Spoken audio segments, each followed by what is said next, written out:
বন্ধুরা, আজকে হবে পুঁটি মাছের ঝাল। এখানে পুঁটি মাছে লবণ আর হলুদ দিয়ে মেখে নিয়েছি। এই যে পুঁটি মাছ, ছোট ট্যাংরা, আর এটাকে বলা হয় খলসে মাছ। তোমরা কি মাছ বলে জানো জানাবে কমেন্ট করে।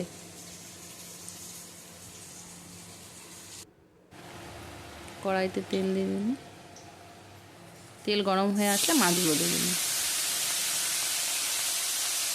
এখন মাছগুলো একটু ভেজে নিয়ে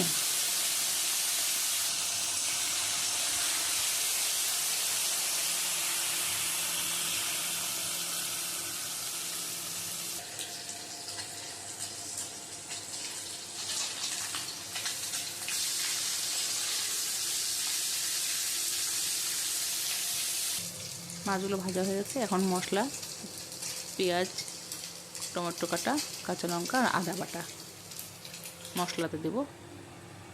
ফোড়নে কালো জিরে। এখন পেঁয়াজটাকে দিয়ে হালকা লাল করে ভেজে নেব।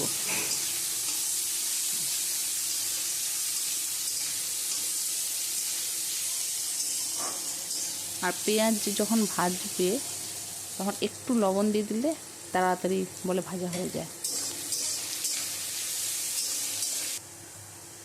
হালকা লাল লাল করে ভাজা হয়ে গেছে। এখন দিব চেরা কাঁচা লঙ্কা আর যে টমেটোগুলো কেটে রেখেছিলাম সেই টমেটো, এগুলো একসাথে একটু ভেজে নিয়ে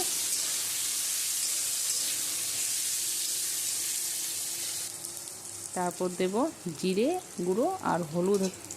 আমি জল দিয়ে গুলে রেখেছিলাম, শুকনো তো। আর এই জিরে গুঁড়ো হলো এটা আদা বাটা। আর জিরে গুঁড়োটা আমি গোটা জিরে কিনে ধুয়ে ভেজে গুঁড়ো করে রাখি বাড়িতে।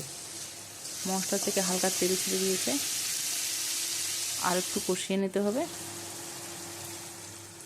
মশলাটা ভালো করে কষানো হয়ে গেছে। এখন পরিমাণে অল্প করে জল দিয়ে দেবো।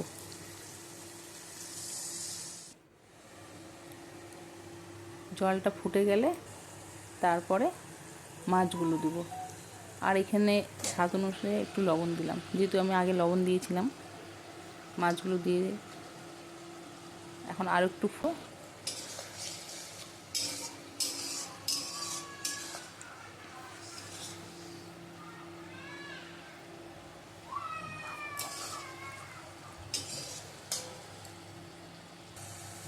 হয়ে এখন ধনেপাতা ছড়িয়ে নেড়ে চেড়ে নামিয়ে নেব। এটা গরম ভাতে খেতে দারুণ লাগে। তোমরা কে কে খেতে ভালোবাসো আর এমন করে বানিয়ে খেলে আমাকে জানাবে।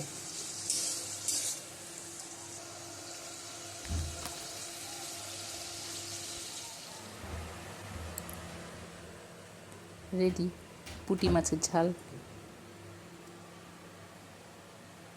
জানিও কেমন লাগলো। হ্যাঁ, আর ভালো লাগলে লাইক, কমেন্ট আর সাবস্ক্রাইব করবে। টাটা।